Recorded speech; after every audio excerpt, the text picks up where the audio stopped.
5 moves that you should be parrying with Lidia, right? I've done this video before in some capacity. Before I was even a Lidia main, before Lidia even dropped in Tekken 8, right? I was playing Reina. If you was here, you'll remember I was a Reina main, and I'd done this series for Reina's parry, and you guys really enjoyed it, right? You guys, it's actually one of my most viewed videos, the first one on the channel, right? So I'm gonna bring it back, and I'm gonna show you guys 5 moves that you should be parrying with Lidia. Reina's parry is a lot better than Lidia's parry. Obviously, she could parry punches, kicks, elbows, knees, airborne attacks, etc., right? And her punishes can go all the way up to launches on certain moves, right? So she could parry anything, right? It just depends on the move as to what punish she gets. Lidia having a punch parry is a lot more specific, right? So there's a lot less that you could use it. Sometimes using Lidia's punch parry could feel like it's not worth the hassle, I guess, a lot of the time, right? Which is why in today's video I'm going to be showing you guys the specific moves. I've done a similar video. I've done a video explaining you guys when you should kind of be looking to use the parry, right? So if I remember, I'm gonna put it up here somewhere. I'm gonna let you guys watch that video so you can learn and understand kind of good situations where the risk reward is kind of in your favor to throw out that punch parry or even the kick parry, right? But today I'm gonna be showing you guys specific moves, right, to where using the parry is very much in your favor. And the moves that I'm going to show you guys are moves that you're going to be seeing when you face these characters. So it's definitely useful and worth using the parry in these situations. And like, if you're not using the parry, you're kind of missing out. So before we get started, I hope y'all doing good. Welcome back to the channel. We are recording live from the mothership. Leave a like if you do enjoy this video. Without any further ado, let's not waste any time. Let's go ahead and let's get into 5 moves you should be punch parrying with Lidia, right? Alright, so we're gonna be starting with actually one that I showed you before in that Reina video, right? In the Reina video, this is a move that I've been over. This is kind of like the quintessential example of a move that you should be trying to punch parry if you have a punch parry, right? And we're obviously talking, I don't even know what the move is called, or I think it's like I think it's silent entry, right? Is that silent entry 1, I guess, right? This punch, I mean, like I said, quintessential example. It's a mid, it's safe on block, right? In the situation that I'm gonna stress, at least, you can't sidestep it, you can power crush it, but you also can't rage art it. For example, it will just interrupt, right? So the example that I'm showing you guys is off of I think dynamic entry 3. Like I said, I don't actually know how do I, there we go, let's play, right? So boom, he'll hit you with that first kick, and then he'll go into this follow-up punch, right? Like I said, it's a mid. If I try and sidestep it, you get clipped. If I try and go the other way, you get clipped. Maybe I try and sidewalk, you get clipped. Like I said, you can power crush, but he also has lows. You're in a mix-up situation, right? So the best case scenario, even if you know that this move is coming, you're just gonna have to hold it and block, right? Like as you've seen, it's a heat engager. The risk reward is highly in Lars' favor. So, like I said, very simply, if you know it's coming, you can just punch parry this move and get your punish, right? Now, as you can see, the punch parry, 30 damage, and a knockdown is good, right? But 30 damage in general, it's not like the hugest punish, but this goes beyond the 30 damage, right? It's getting into the head of your opponent and kind of just nullifying a move that is otherwise free to throw out, right? You start parrying this move, quite simply, your opponent has to adapt, right? Like I said, this is a move that Lars players will throw out willy-nilly because, like I said, there's not really much risk to throwing this move out. There's just reward. You start parrying this move, they're gonna have to start throwing out other moves that have maybe less reward and more risk. They're gonna maybe start going to the low or start going to another move that can be sidestep, right? And like I said, just throwing out this punch parry right here, and to be honest, it's quite easy. Like you can see the command history right there. Like I could just mash the button. Like I said, this is if you know the punch is coming, you can just mash the button out and you'll get that parry quite easily. And then from there, like I said, now the last player kind of has to adapt. And that's what this is mostly about. It's about nullifying a certain move. It's not like this parry is going to kill your opponent. Like I said, Reina gets a big punish off of this. Lidia doesn't get the hit, hugest punish. But It's a mental punish, right? It's a mental punish. Your opponent can't just keep relying on this same move. It now opens them up to a mind game. So the first move we're gonna show right here, nice and simple. Lars, silent entry 1. I'm assuming it's silent entry 1, but let's move on to the next move. All right, move number 2, on to the next. You see Feng on the screen. The next move that you want to be parrying is Tantrum, right? I don't actually know what this move is called. For the lack of a better name, we calling it Tantrum, Baby Tantrum, right? We've all seen this move. Feng swinging his arms, double low into a safe mid, right? Now, sometimes you might not expect to see this move coming because a lot of people don't use this move. And I think this move is better than people give it credit for, right? Because if you don't block the first low, then you kind of just have to... So you can block the second low and then block the mid. But then, like I said, it's just a safe mid, right? And if you don't react, that second low actually will launch you. If you don't do the first... If you don't do the third hit, the second low will launch you for a full combo, right? If you react and you block, then obviously you can block. If you block the first, then you can parry the second hit, right? But that's only if you block the first hit. So obviously then what you can do, right? You block the second hit and you can parry the third hit, right? I did say like all the moves that I'm showing you are moves that you're gonna see often. A lot of the time you won't see this move, right? But like I said, every now and again a Feng player will test you with this move and they'll see, right? And especially like if you're not blocking the first hit and parrying the second, then they might be more inclined to throw it out because again, like I said, then they just get the free mid at the end and it's completely safe, right? But again, this one is less about encouraging them not to do it because like I said, they're not going to do it that often, but it's just making sure you punish them if they do decide to do it. You react to the second hit and boom. It's a situation where most other characters, even after blocking the second low, they're still just gonna have to hold the mid and get nothing, right? But having a punch parry is a beautiful thing. You can block that second hit, parry, and punish the third hit. Not a move you're gonna be seeing all too often, but it's nice to have the ability to punish a move that most characters can't punish. All right, move number 3 on the list. Dragunov is the culprit. The move is forward 3, 1+2, right? Now this is a move where a Dragunov player isn't necessarily going to use this over and over again in a set, especially unless you don't punish it. If you're not punishing it at all, you're going to see this move a lot more, but at least once during a set, you're really going to see a Dragunov player at least test you with this move and see how you handle it, right? So this move, you can actually sidestep the second hit, right? If you sidestep to the right, you can get around this second hit. However, you have to be pretty quick. You almost have to see it coming, right? Like you see, if you're a little bit late, you'll get clipped, right? And I can sidestep this pretty consistently, obviously, because I know this move is coming, right? It's not really reacting to the first kick and then stepping. And I mean, you can still do that. But if you're a little bit too late, you see right here, you get clipped, right? So the option is there to sidestep. However, in the speed of a match and you're not expecting this move, you're looking out for some other stuff that Dragunov's hitting you with, you might not be able to consistently sidestep to the right, you know? And you might even sidestep right to the wrong side, right? Like I said, in the heat of a match, you might not know specifically sidestep right and time it perfectly, right? So, a safer option that you always have. And also, just to point out, I mean, the properties of the move, right? It's a mid string, launches in heat, as you guys can see. It's only -3 on block also, right? So it's a really good move. And like I said, so you're going to see Dragunov players use it. You don't want to let Dragunov get away with this string, right? At -3, because he has some pretty good options. So, obviously, again, you know what's coming. Messed it up.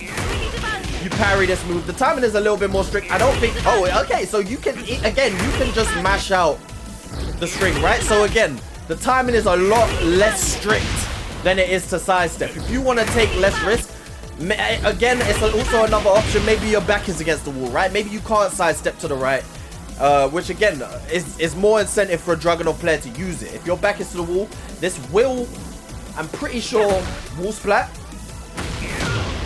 There you go. So back to the wall, you can expect to see this move. You can't sidestep. especially if the wall is to your right side, right? A lot of a safer option. Like I say, you're not gonna get a big punish like if you sidestep it clean. You can see right here, you get his back and you get a back combo, right? But play it a lot safer. You get that punch parry, especially if he's in heat and you don't necessarily want to risk getting launched, getting hit by this move. Another move right here that you want to be blocking, that you want to be punch parrying and making a Dragunov pay for it. All right, getting towards the end, the fourth move that I'm going to be showing you guys today is a law string. You guys will have definitely seen it. Forward, forward 2, forward 1 plus 2, right? He does this little advance in mid, and then you see right there, damn, I did not know. Okay, because he goes into stance after, right? -6, right? So mid, -6. Now, I don't know whether you guys know or not, there is a gap in between. So you can interrupt this with a 10 frame move. Anything slower than a 10 frame move, you will get blown up, right? So you see 11 frames I'm going for right there, and it trades. So you have to go over 10 frame move. But obviously the problem is, right, if you are late, if you are, you know, slow to react, I mean, right here, it looks like we've got plenty of time. But if you are specifically, again, in the heat of a match, and a lot is happening, you might be a little bit slow to react. Boom, you get counter hit, right? So trying to interrupt can be risky. He also has another extension where he goes for a high punch, which will counter hit you if you go for that jab, right? So it can be a little bit risky. So again, obviously, you've seen it coming.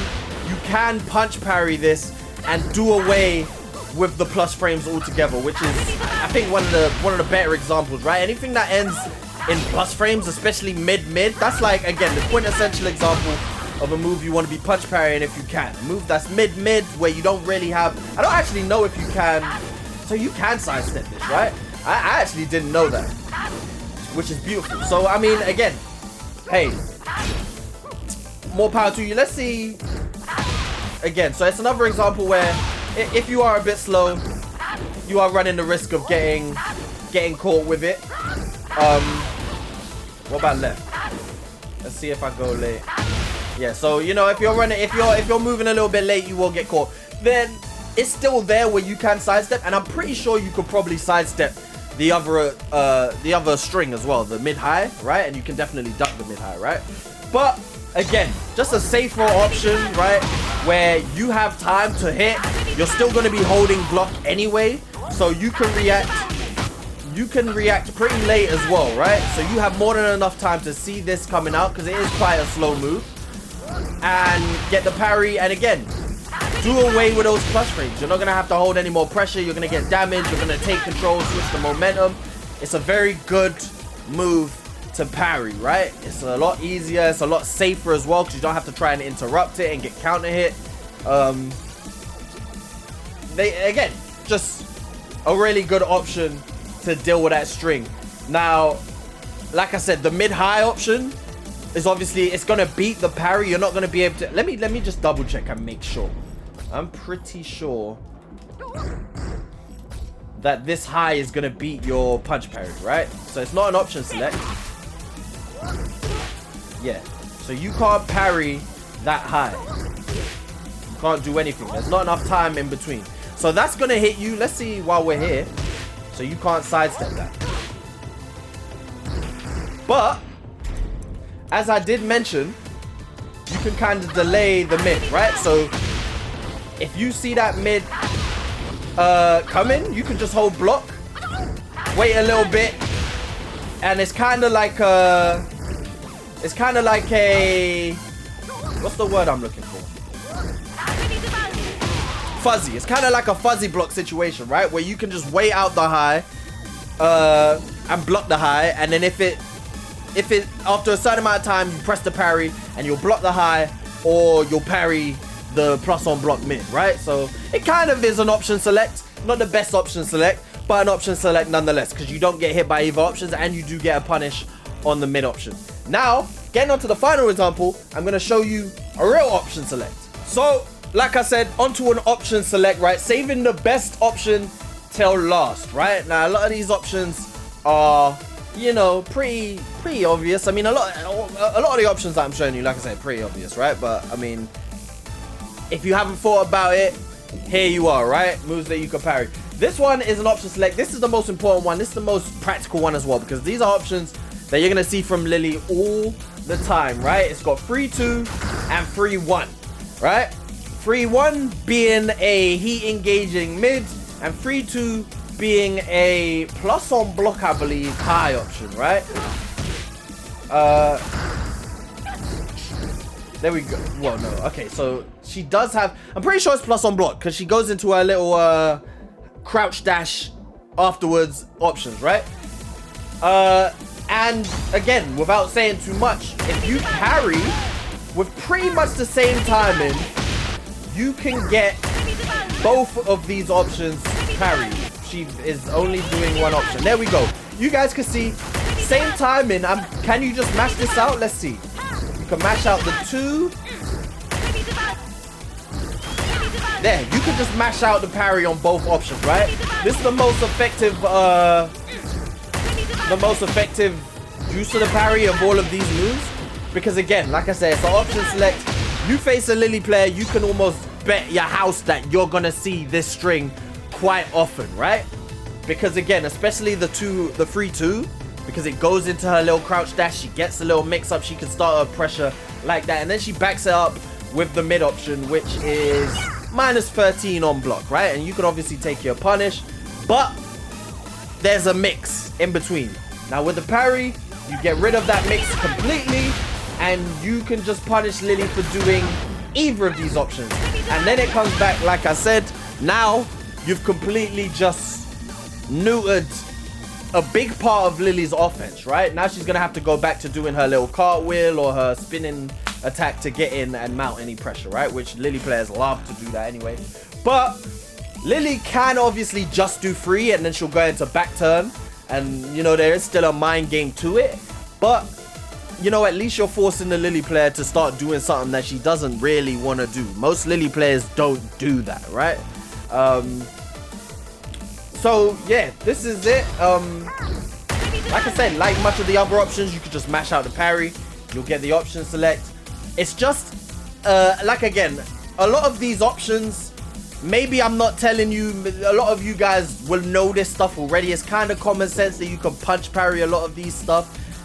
Some strings, even if it has a punch in the string, you can't parry because there's not enough frames in between or whatever reason, right? But like I said, a lot of this can be common sense, especially with hindsight. Now you're looking at it thinking, well, duh, obviously I could punch parry this, you know? But having the option select there, you know, and just knowing makes a big difference, because it's just an extra layer that you can add into your defense. It's another stripe on your sleeve, right? Where you can add it to your defense and just make it a little bit harder for your opponent to run his offense. One of the most important parts of defense is just taking away options for your opponent, right? Taking away certain tools and minimizing their options. And the parry, even if you don't use it really, if you show your opponent even just once or twice that you can parry certain things, and then you don't use it again for the rest of the set, even that is gonna have a huge impact on the set, because it's gonna be in the back of their mind when they use, like I said, now all of a sudden they're gonna use just 3 and go back turn, and now you can almost punish them for that, right? So yeah, I hope you guys learned something. 5 options, maybe even if just one string you didn't know you could punch parry. Hopefully you learned something from this video.